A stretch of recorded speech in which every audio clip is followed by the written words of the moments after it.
बिस्मिल्लाहिर्रहमानिर्रहीम। अस्सलाम वालेकुम। हिस्ट्री चैनल के मुअज़्ज़ज़ सामीन, मैं हूं अदील अहमद और आप देख रहे हैं हमारा यूट्यूब चैनल। मुअज़्ज़ज़ सामीन, आज की इस वीडियो में हम बात करेंगे कि किस तरह सल्तनत उस्मानिया के दूसरे सुल्तान ओरहान गाजी ने बाकायदा यूरोप में अपने कदम जमाना शुरू किए। मुअज़्ज़ज़ सामीन, जब कैंटाकोजीन ने अपनी फौज के साथ कुस्तुनतुनिया में दाखिल होकर मलका को सुलह करने पर मजबूर किया, तो इसके बाद ये बात सुलह पर करार पाई कि कैंटाकोजीन और इसकी बीवी नेज मलका ईना और शहजादा जान पालियोलोगस नशीन कर दिए जाएंगे। चुनाचा चारों की रस्म ताजपोशी अदा की गई।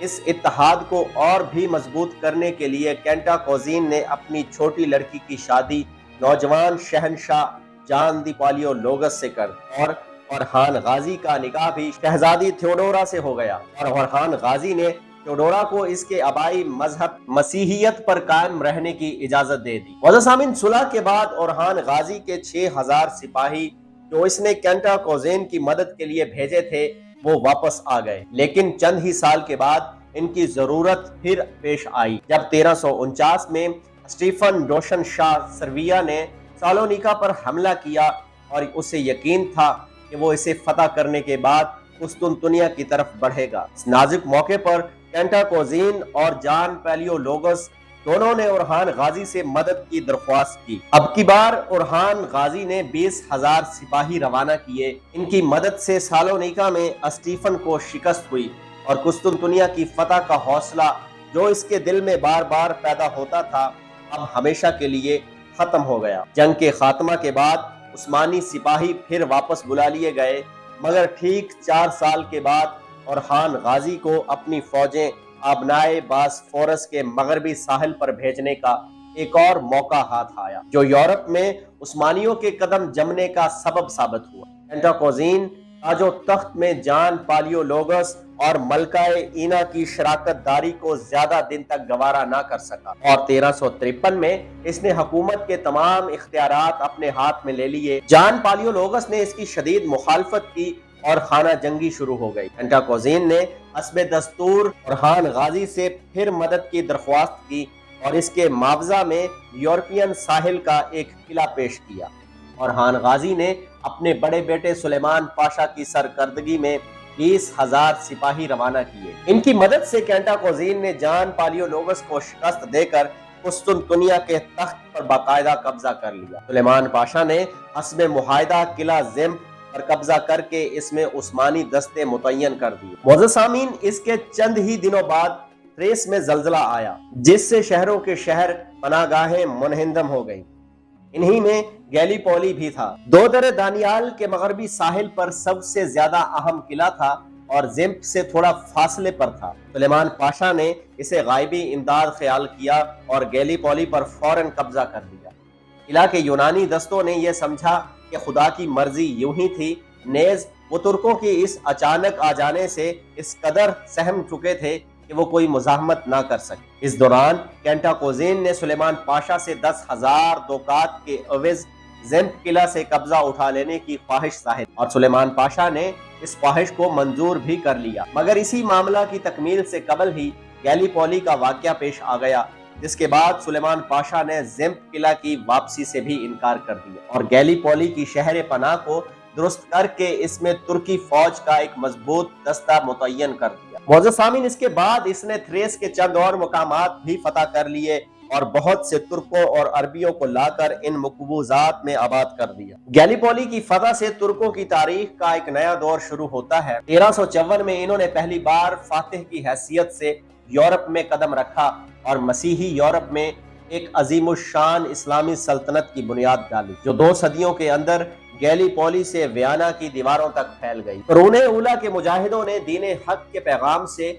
मगरबी यूरोप को बहरे अंदोज किया और अपने अलूम की रोशनी इनके जुल्मत कदों में पहुंचाई, लेकिन मशरकी यूरोप पर हनूज़े तारीकी छाई हुई थी और इसकी सरजमीन भी एक मिशल हिदायत की मुंतजिर थी। यह सआदत उस्मानियों के हाथों के लिए मुकद्दर हो चुकी थी। अरब मुजाहिदों ने जिस फर्ज की तकमील यूरोप के मगरबी हिस्सा में की थी, तुर्क मुजाहिदों ने इसे मशरक में पूरा किया। मुअज़्ज़ज़ सामीन, इन वाक़यात से कैंटाकोजीन के खिलाफ कुस्तुनतुनिया में सख्त बरहमी फैली, जिसने बगावत और इनकलाब की शक्ल इख्तियार कर ली। ہر شخص اس پر غدار وطن کا الزام عائد کرتا تھا اور اس کو ترکوں کے یورپ میں لانے کا ذمہ دار ٹھہراتا تھا۔ آخر رائے عامہ سے مجبور ہو کر اسے تخت و تاج سے دستبردار ہونا پڑا۔ اس نے اپنی بقیہ زندگی کے 30 سال ایک خانقاہ میں گزار دیے اور اس مدت میں اپنے عہد کی ایک تاریخ لکھ ڈالی۔ اس کی ملکہ راہبہ بن گئی۔ قسطنطنیہ کے لوگوں نے جان پالیولوگس کو بلا کر تخت پر بٹھایا۔ اس نے 50 سال تک حکومت کی، لیکن اس طویل مدت میں سلطنت بیزنطینی کی حالت روز بروز زیادہ خراب ہوتی گئی اور ترکوں کا تسلط بڑھتا گیا۔ انہوں نے قلعہ شورلو اور ڈیموٹیکا کو فتح کر کے پھر بھی خالی کر دیا، لیکن جنوبی تھریس پر ان کا مستقل قبضہ ہو گیا اور شہنشاہ جان کو مجبوراً اورحان غازی سے صلح کر کے اس قبضہ کو تسلیم کرنا پڑا۔ اس کے بعد سلطنت بیزنطینی گویا دولت عثمانی کی ایک باج گزار حکومت بن کر رہ گئی۔ معزز سامعین، 1356 میں سلیمان پاشا شکار کرتے ہوئے گھوڑے سے گر کر اور اس کے صدمہ سے جابر نہ ہو سکا۔ یہ شہزادہ فن سپہ گیری اور سپہ سالاری میں ممتاز اور خاندان عثمانی کے تمام اعلیٰ اوصاف کا حامل تھا۔ اورحان غازی کو اس کی وفات کا سخت صدمہ ہوا اور اس کی وفات کے 2 سال بعد اورحان غازی بھی انتقال کر گئے۔ معزز سامعین، اورحان غازی نے اپنے 33 سال کی دورہ حکومت میں عثمانی مقبوضات کو بہت زیادہ وسعت دی۔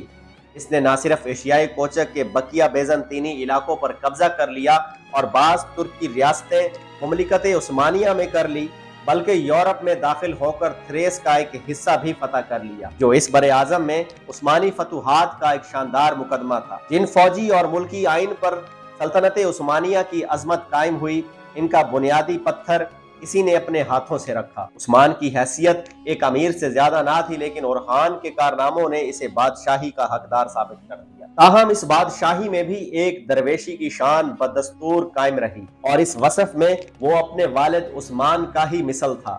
مسٹر گمبس لکھتے ہیں کہ نائسیا میں وہ غریبوں کو روٹی اور شوربہ اپنے ہاتھوں سے تقسیم کرتا تھا۔ علوم فنون کی سرپرستی آل عثمان کی ایک خاص خصوصیت تھی اور اورحان غازی میں یہ امتیاز بھی بہت نمایاں تھا۔ بڑے بڑے مشہور علماء اور مشائخ اس کی صحبت میں رہا کرتے تھے۔ انہی سے بعض کو وہ اپنے قائم کردہ مدرسوں میں مدرس مقرر کرتا، مثلاً ملا داؤد کیسری اور تاج الدین کرد، جو یک کے بعد دیگرے نائسیا کے مدرسہ میں مدرس اول مقرر ہوئے۔ برسا کے علم و فضل کی شہرت اس وقت بھی قائم رہی جب یہ دولت عثمانیہ کا پایا تخت نہ رہ گیا اور مدتوں یہ شہر اہل فضل و کمال کا مرکز بنا رہا۔ یہیں پر عثمانیوں کے اولین شعراء نے اپنے کلام سنائے اور یہیں پر ان کے بڑے بڑے شیخ و ابدال کے مزارات پر آج بھی عقیدت کے پھول چڑھائے جاتے ہیں۔ معزز سامعین، اگر آج کی ویڈیو آپ کو اچھی لگی ہو تو ہمارے چینل کو سبسکرائب کر کے ویڈیو کو لائک اور شیئر کر دیں۔ بیل آئیکن کا بٹن ضرور دبائیں تاکہ آنے والی ہر نئی ویڈیو کا نوٹیفیکیشن آپ کو مل سکے۔ ملتے ہیں انشاءاللہ اپنی نیکسٹ ویڈیو میں۔ مجھے دیجیے اجازت۔ اللہ حافظ۔